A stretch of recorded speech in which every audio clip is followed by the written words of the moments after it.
Hello, everybody. Welcome to BeerSmith Podcast number 60. Today on the show, we got John Palmer back to talk about his new book on water. I want to announce that BeerSmith Mobile is out for iPad, iPhone, Android, all those platforms now, and we're also publishing a first round of updates, so grab that from the Google Play Store or the iTunes Store. And now, without further ado, let's jump into this week's episode.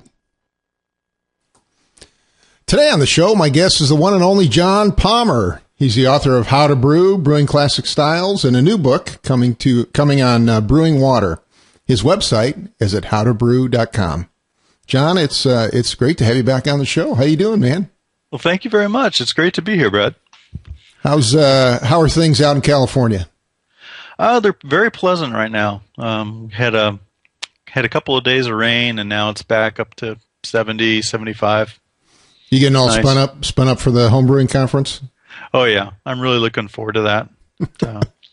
I was checking out some of the local attractions in Philadelphia too, and try to go visit some of those while we're out there. Yeah, we're talking about maybe taking an extra day to bop around there too.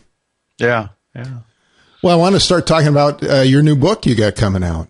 Yeah. Can you just tell us real quick what it's about?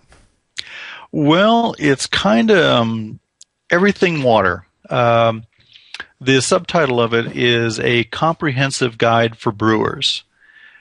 We tried to cover everything from water sources, how that influences your brewing water, how to read a water report, going a little deeper into the chemistry of how the calcium, magnesium, and alkalinity all affect your brew, how the malt chemistry affects the mash pH, and et cetera, all that chemistry.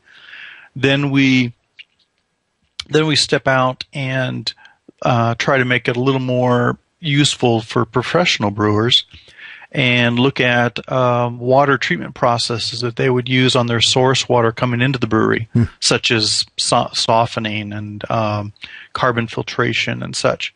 And then we look at what treatment processes are there for wastewater, because wastewater treatment is a huge issue for today's brewers. 50 years ago, everybody just dumped it all down the drain and didn't think about it. These days, brewers usually need to treat their waste before they send it to the city, wow, if they're of any size. Right. So we look at those processes too, and we've tried to give every level of brewer a guide to everything that they would want to know about water. That's the focus of it. I know a lot of homebrewers don't spend much time thinking about water. Can you talk about why water is really so important for making good beer? Yeah.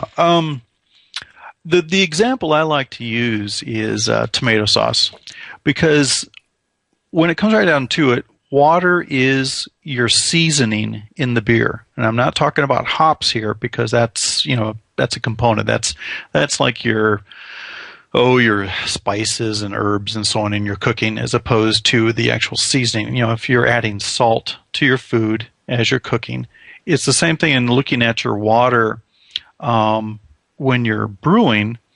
Also, your water controls your mash pH, which influences your fermentation pH and beer pH. And going back to my tomato sauce analogy, you've had, spaghetti in various restaurants and made it at home. Sometimes the spaghetti sauce is just kind of dull. It just tastes like ketchup. And other times it's very acid, very bright tasting, but kind of acid, And what you really want in a great spaghetti sauce is something in between, something that has a rich tomato flavor and yet some bright acidity that helps you taste the basil and marjoram and oregano, all the flavors that are there in the spaghetti sauce. The way those flavors are expressed to the palate is a function of pH. And that's why water is important to beer and brewing. Well, let's start at the very beginning, which of course is with the mash. Can you talk? And I think water really comes into play, perhaps most in the mash. But can you tell us a little bit about that interaction? Sure. Well, in the book, I use a quote from David Taylor. He's a brewing scientist that wrote a paper in 1990 for the Master Brewers Technical Quarterly titled "The Importance of pH Control During Brewing." And this is a quote from the paper. "The key point for control of pH throughout the brewing process is during mashing. This is due to the major influence that can be exerted at this stage on the content and format of the buffer systems that will operate subsequently in the wort and the beer." So, like I was saying, the mash pH sets the stage for the entire, for the rest of the brew and for the final beer flavor. And why does the mash pH matter? Well, in the mash, we're trying to drive enzyme activity. We're trying to drive conversion of the starches to sugars from the malt. And if the pH is too high, well, actually the enzymes like high pH. They like 5, 6, up to 6.0. They don't mind that. The trouble is if you end up brewing that high a pH, you end up with flavor issues down the line. If your mash pH goes too low, and that means down below 5, you start inhibiting beta amylase. The alpha amylase is still fairly active, but the beta really shuts down when you get below a pH of 5. And this is measured at room temperature, by the way. Mm-hmm. So you can really impair conversion if your mash pH isn't within a suitable range. So what's the ideal target level, though? Just so everybody knows. It varies. This was a subject that has it's almost like the Holy Grail, where it's like, what is the ideal mash pH? And it turns out it's a range.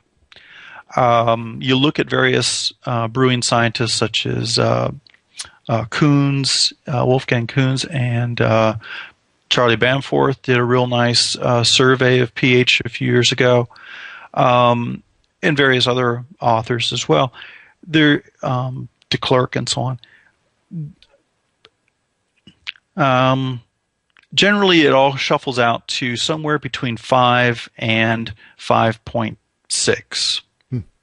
Now, Bamforth has a nice paper where he mentions that a lot of the experiments that were done to determine what the optimum pH was by various authors had been done on different substrates. They hadn't really done it on an actual mash because there's a lot of variables in a real mash.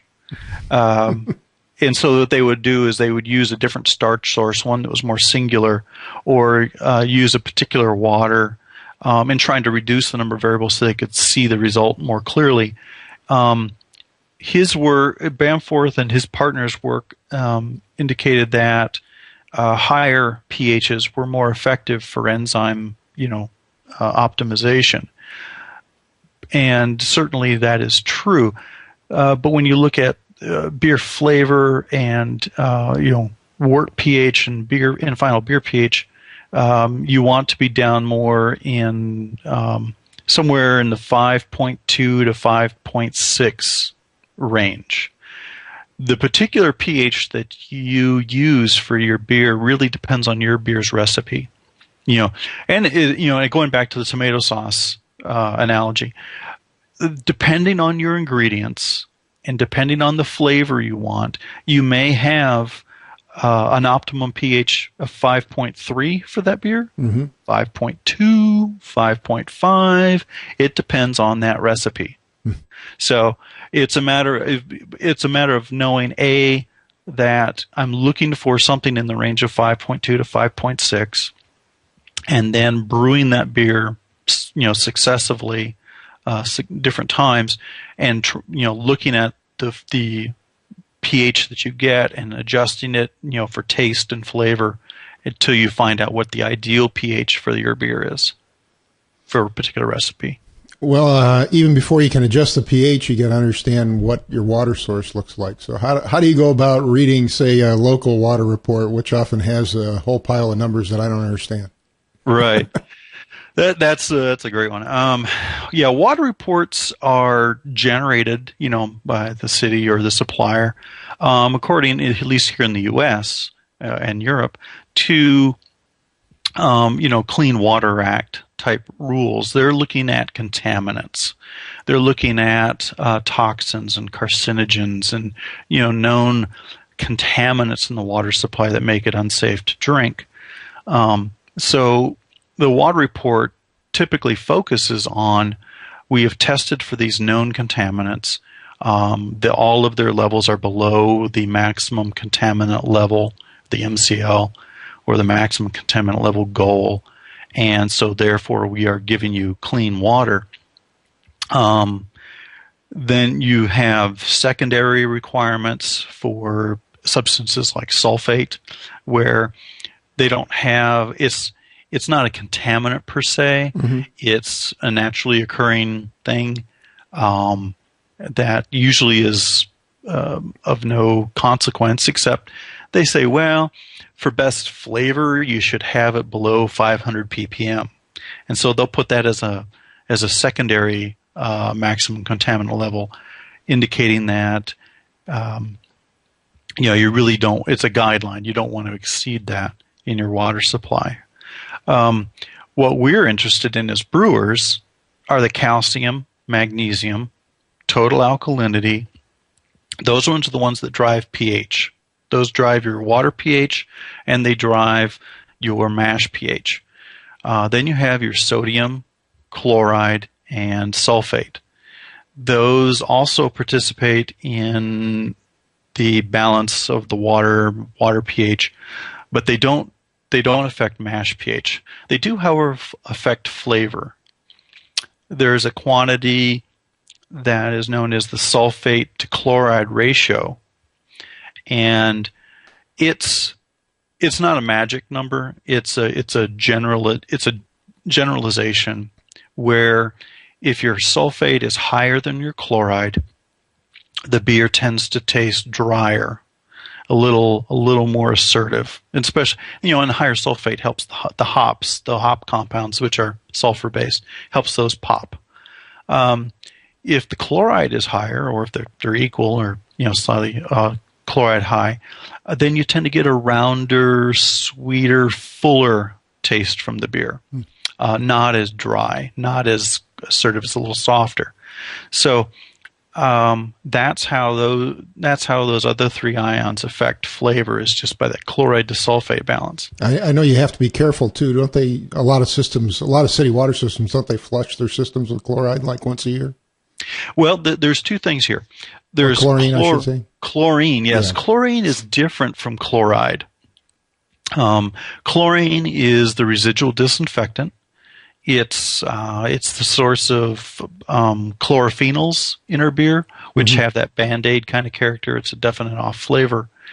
Chloride is different. You right. can have very high levels of chloride in your water, and you won't get a chlorophenol flavor, but what you can get are salty flavors, especially if your sodium is high. If the sodium is low and your chloride is high, then what you predominantly get are these sweeter, rounder flavors out of the beer. But when sodium and chloride are high, now the beer begins to taste a little bit salty, a little bit metallic. Sodium tends to drive a metallic taste in the beer, especially if the sulfate is also high. So and a lot of this is kind of common knowledge. You can find it in several brewing books, and mine included. Also, Greg Noonan's Brewing Lager Beer. You'll find a good discussion of these flavors and effects. And Charlie Papazian's New Complete Joy, that it also covers these basics.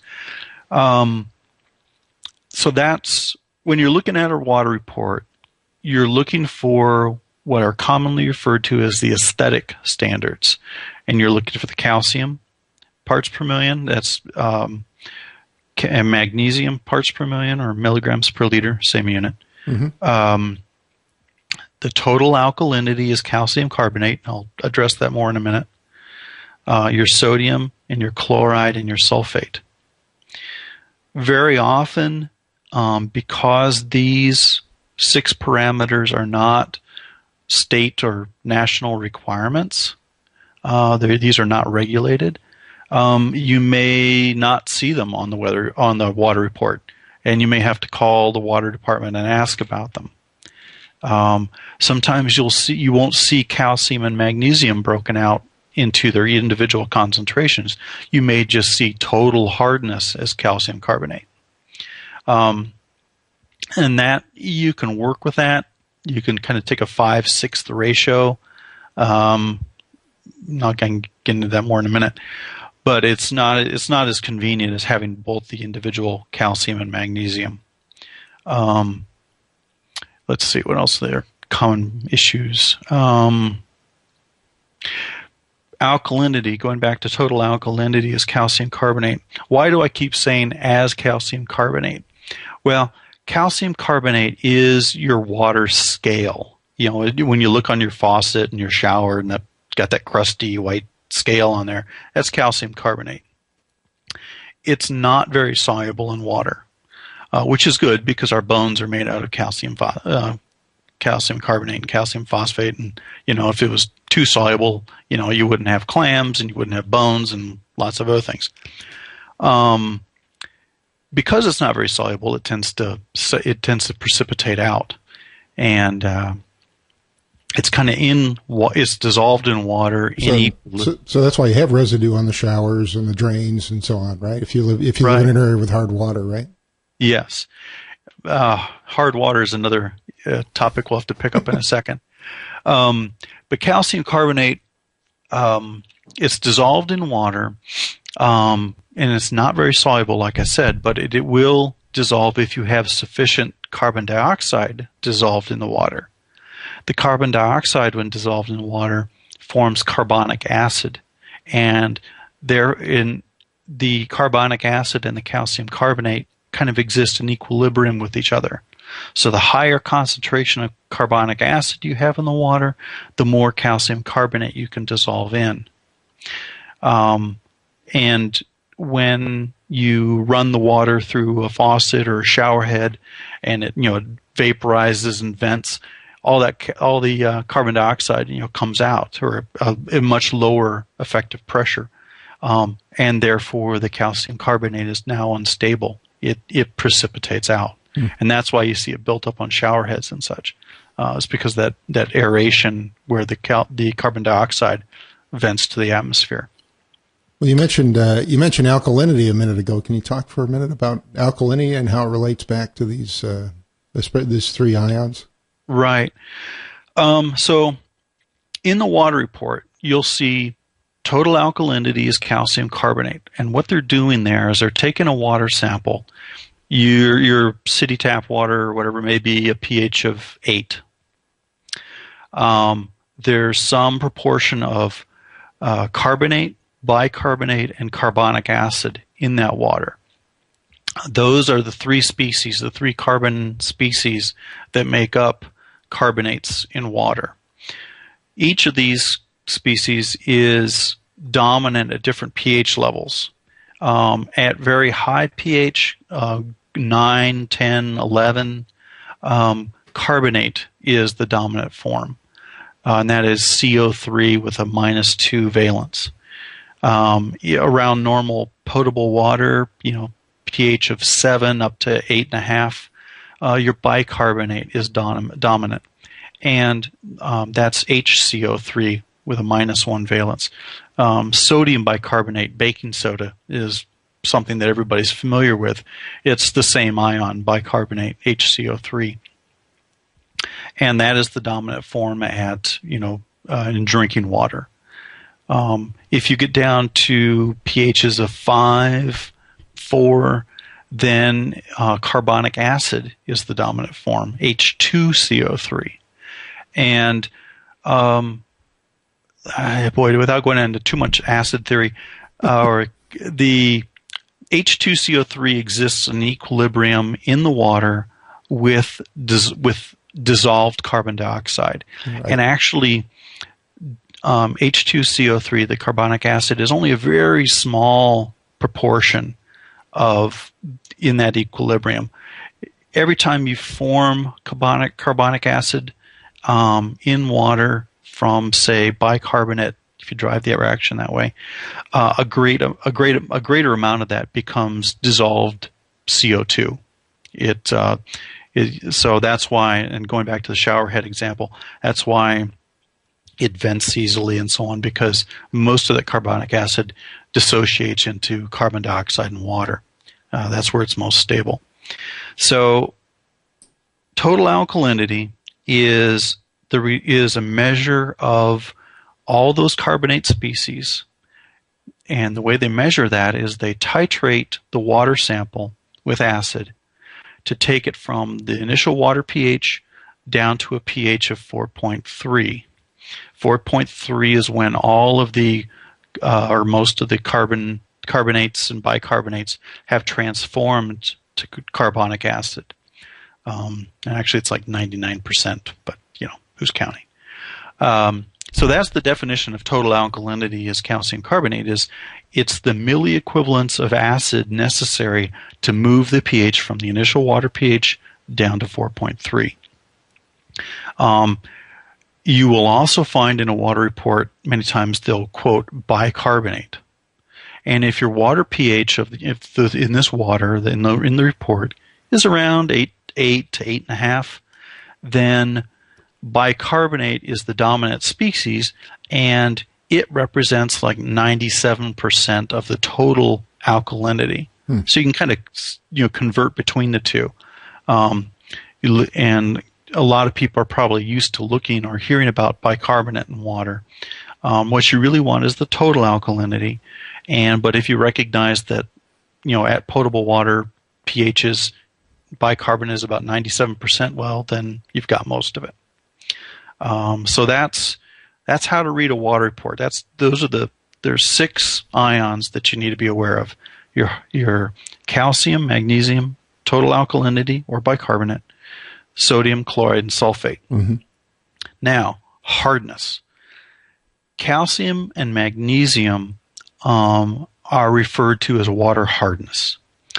And the reason for that is 100 years ago, when everybody used soaps before detergents had been invented around World War II, soaps, they work by having chemical binding sites that help them latch on to dirt. Well, they also latch on to calcium and magnesium. So anytime you're using soap in hard water, you've got to put in enough soap to bind up the existing calcium and magnesium before the soap is available to work on the dirt. And so hard water was coined because it made it hard for soap to work. And so you always have to use more soap in hard water than you do soft water. Calcium and magnesium are the two most common ions, hardness or metal ions in water. You can also have iron and magnesium and potassium and so on, but calcium and magnesium come together probably 95% of what is in a water sample, unless you're out in the desert somewhere. So that's why you'll sometimes see total hardness as calcium carbonate. That's a combined sum of the calcium and magnesium in the water. And that plays against your alkalinity when it comes to the mash pH, and we'll go into that in a second. Okay. Well, let's jump ahead and talk a minute about residual alkalinity, which is something you can actually calculate that's going to help you determine how to adjust your mash, right? Right. So, as I was saying, you've got alkalinity in the water, you've got hardness in the water. Around World War II, early 1950s, a German brewing scientist by the name of Paul Kolbach came up with a way of quantifying the effect of water on the mash. what he was doing at the time was trying to show German brewers how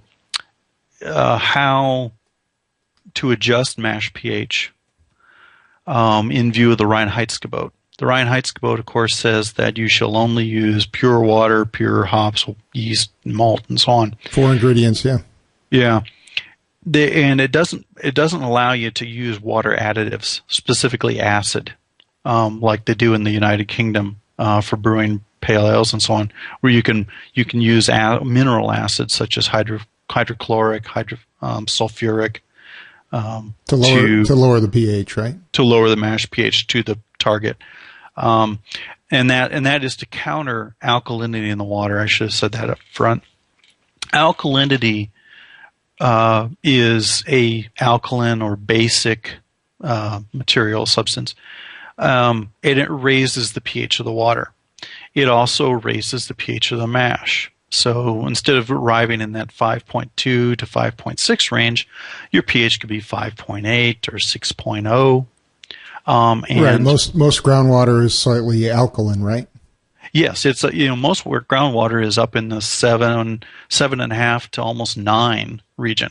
Right. The way that the mash pH gets down to 5 from the water pH is by the precipitation of calcium phosphates. Even if you mash in distilled water, the malt contains a significant amount of calcium and magnesium. And these combine with phosphates in the malt, causing a precipitation reaction producing hydroxyl apatite and calcium and magnesium phosphates. That in doing so, they release hydrogen ions or protons.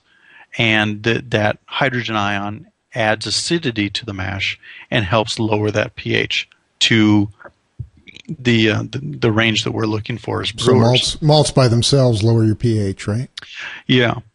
Malts, each malt, and I'll try not to take this too far, but base malts such as 2-row, Pilsner malt, 6-row, etc., and also your Vienna and Munich malts, what we consider base malts.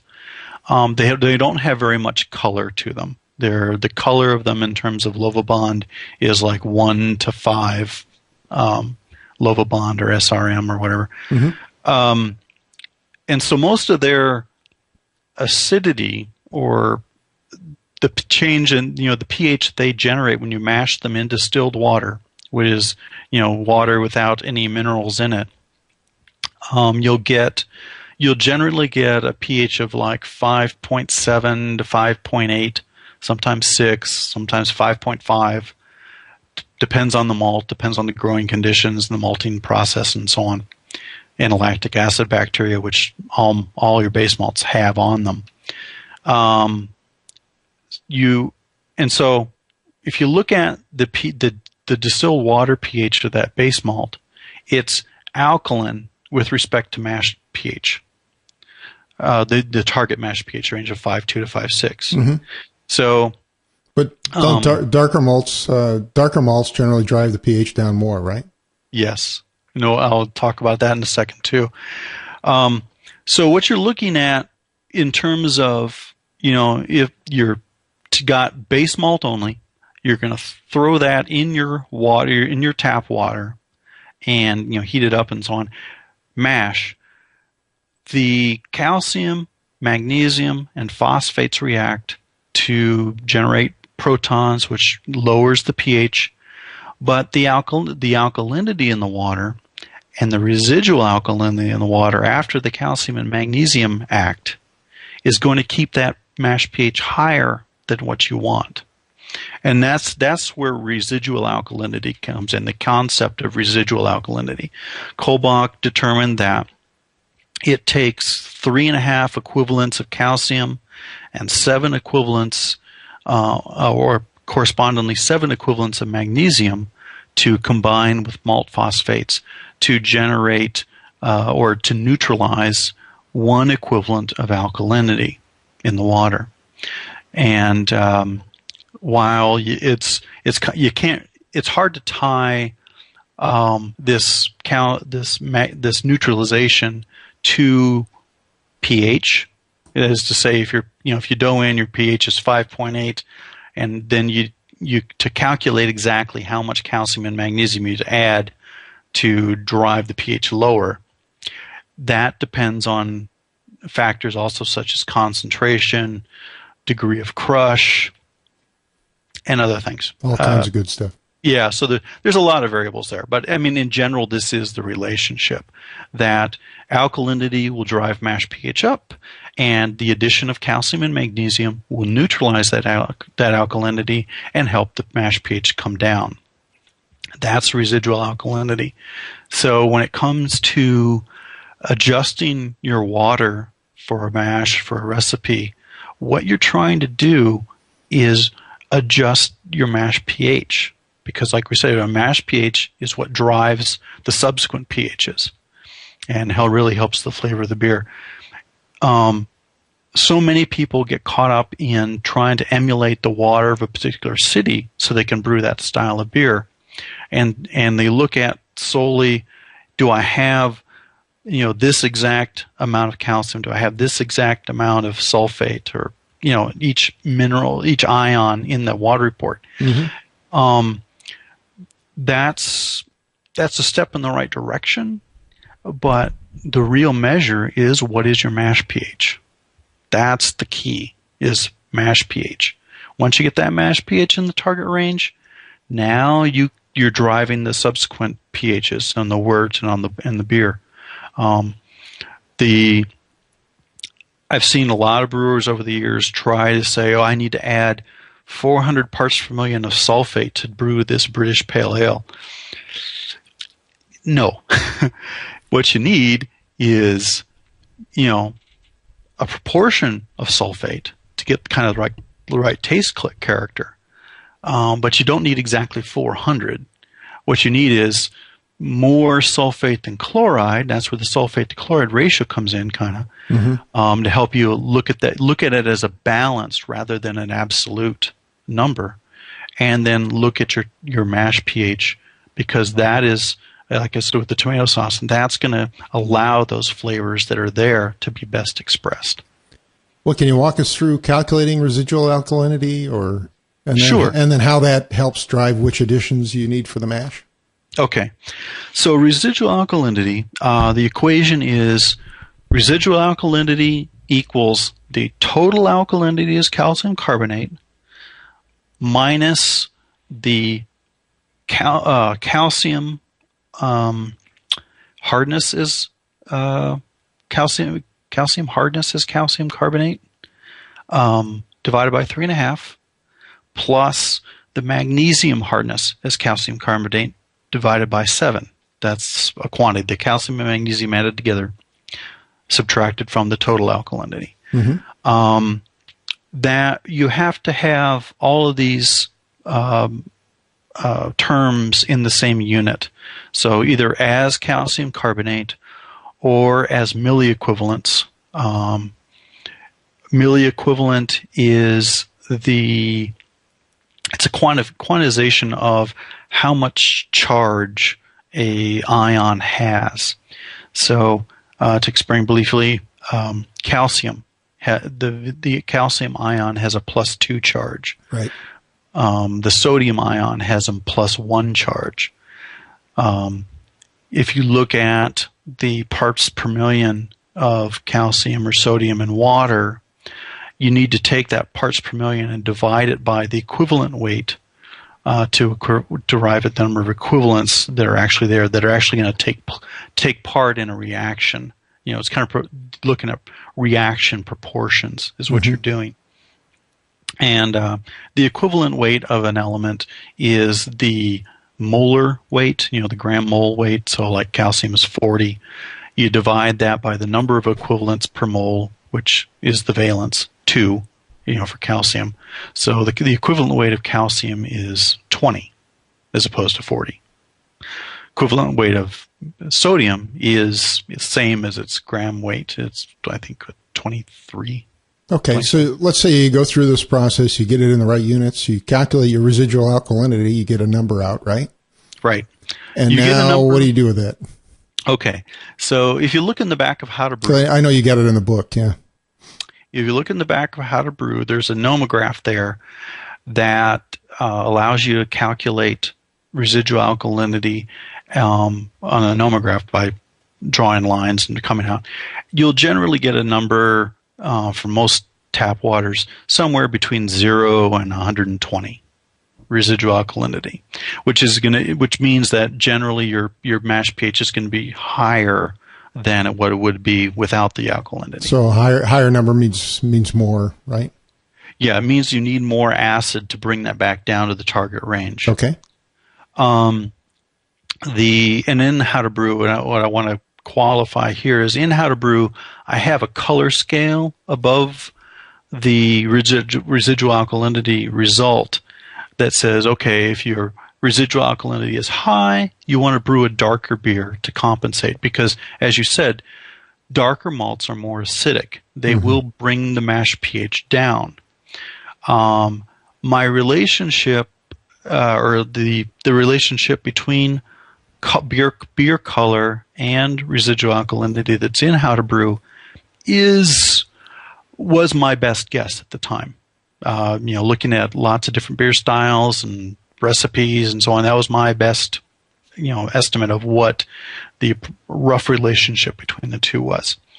One thing that I had assumed at the time when I wrote How to Brew was that your roast malts, your chocolate, your black barley, your black patent, those are the highest acidity. And that your caramel malts are, still acidic, but less so than the roast malts. Mm-hmm. That turns out not to be true. Actually, and part of this was discovered by Kai Troyster and others a few years ago, your caramel 120, your caramel 180, or special B type malts, those are the most acidic. And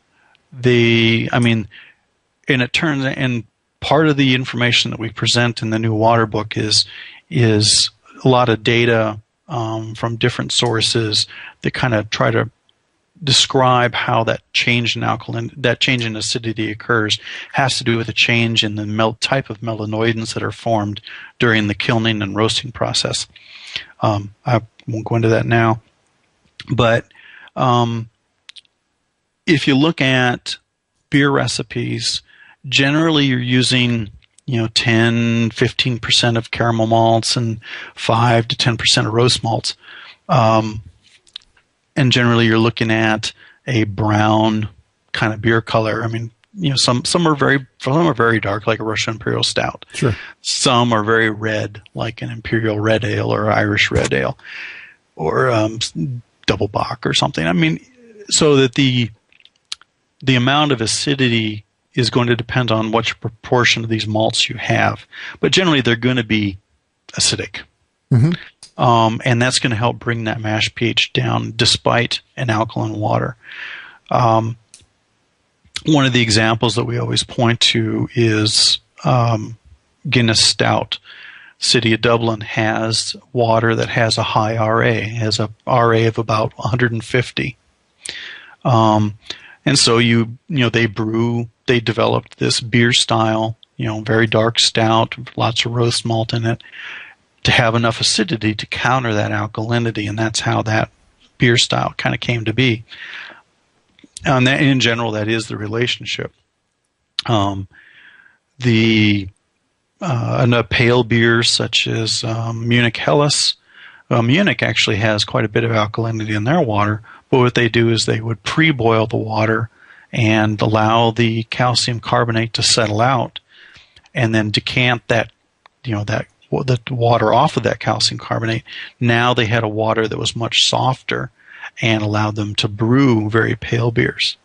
So the RA of a dealkalized water such as that, it would be down in the 0, maybe minus 30 to plus 30 kind of range. You could go lower. You can go down to minus 60 if you add more calcium to the water. And I assume if you have a high alkalinity starting water, you can probably go and add various treatments as well, instead of just being forced to brew dark beers, right? That's right. You can do boiling treatments. You can use special types of water softeners to take the alkalinity out. You can use reverse osmosis systems to take out the alkalinity. Or you can do it simply by calcium or magnesium salt additions, acid additions. A lot of professional brewers, they just go straight to phosphoric acid and acidify their brewing water to neutralize that alkalinity right up front. Mm-hmm. And so, that's certainly one way of addressing it. But to do that, you've got to have a good pH meter with you at the mash. A lot of what we're talking about in the book is, calculations and measurements to verify, what the result of your estimate was, and you make an addition of calcium or magnesium to the mash to help lower that pH. From the residual alkalinity point of view, you still need to be able to measure results. So what are some good ways for a home brewer to measure mash pH? The best way is a pH meter. The test strips, the pH test strips that you can get, Color Fast and so on, they're good, but there's a couple of caveats when it comes to Color Fast test strips and other pH test strips. Often the degree of difference, to pick out whether your mash pH is at 5.3 or 5.5 or 5.7 is often a very subtle shade of color on the test strip. We're good at picking out differences in color, but we're not that good. Also, there have been a lot of anecdotal evidence on the forums that I've read where people notice that there's a 0.3 pH offset when you use a color strip, one of those pH test strips in wort as opposed to another solution. That they tend to read, I think it's 3.3 units high. So that is kind of disturbing because, it kind of throw you off. But so really that's where a good pH meter would be best. A good pH meter. They're not really cheap, I know, but yeah. But you can get a good one for $80, They would last maybe a year or so. They don't last that forever, do they? Right.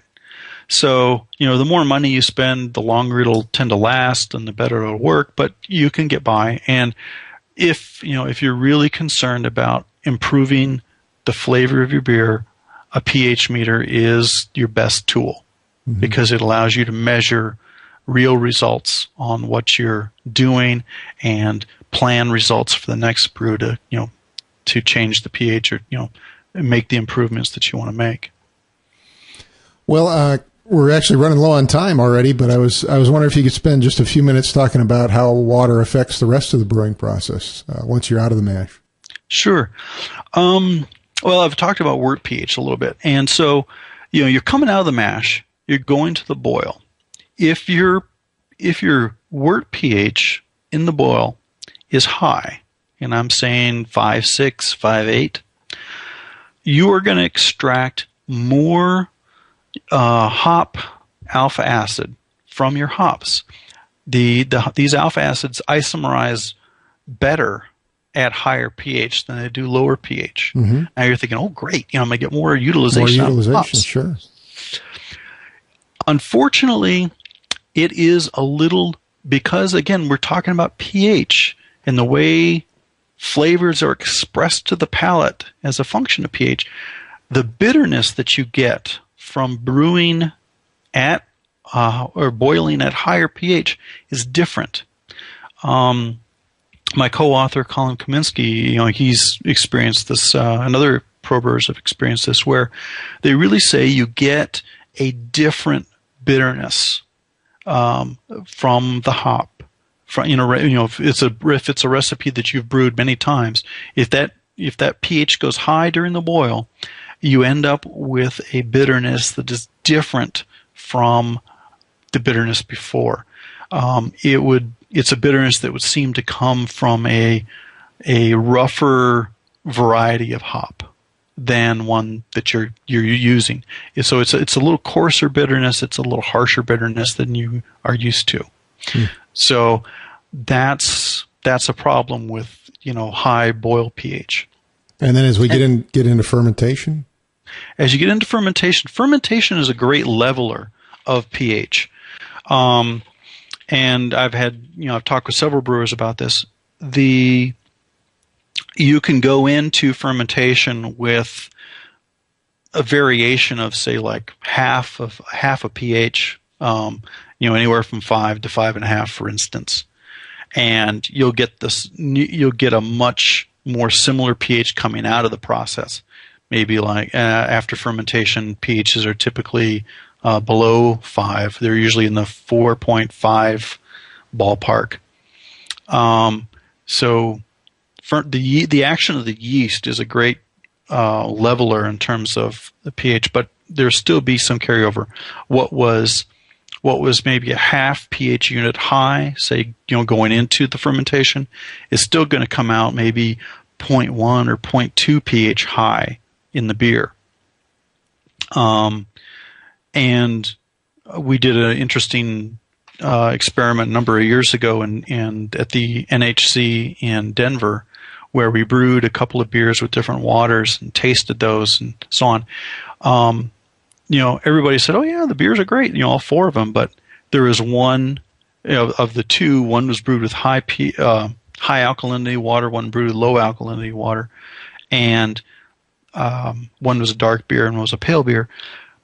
The one of those beers of the style, pale ale, would be a very decent pale ale. It'd be assertive, bitter, but one would be nice and bright and balanced, and you could separate the malt from the hops, and really a very well crafted beer. You could taste a lot in it, whereas the other one was a little more one dimensional.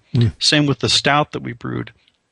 The beer brewed with the low pH or the low alkalinity water. In the case of the stout, everybody said, "Oh yeah, this is a great stout." And I said, "This is exactly like the stout you've tasted at a number of brew pubs around the country, isn't it? Very, very, strong roast character. It's not astringent. But it's a good strong roast character. It's like a coffee or something." Now try this other one, the one that was brewed with the higher alkalinity water.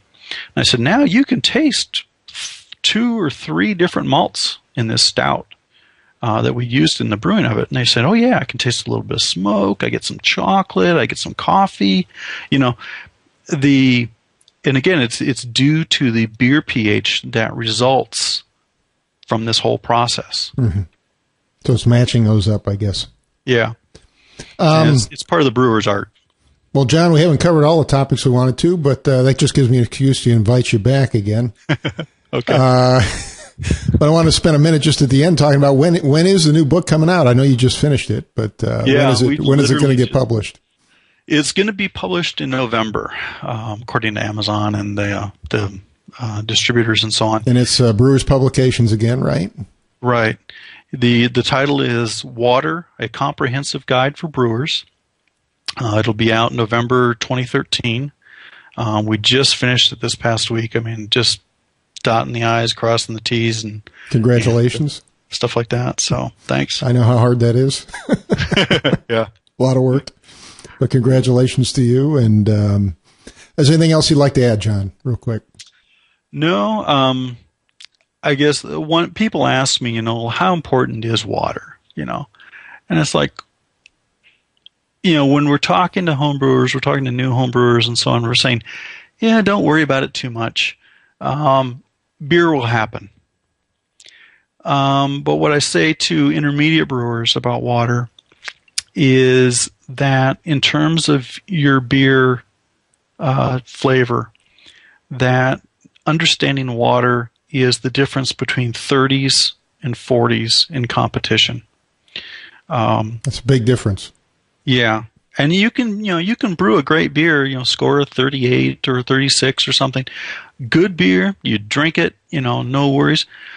But then somebody hands you a 42 or a 44 scoring beer, and you're going, wow, this is really good. And the water and the beer pH can be that difference. Wow.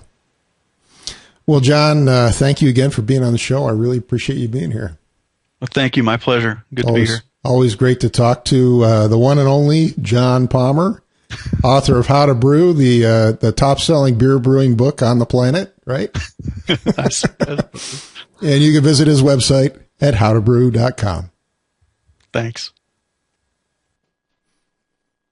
Well, big thank you to John Palmer for appearing on the show. Really appreciate him being here for episode number 60.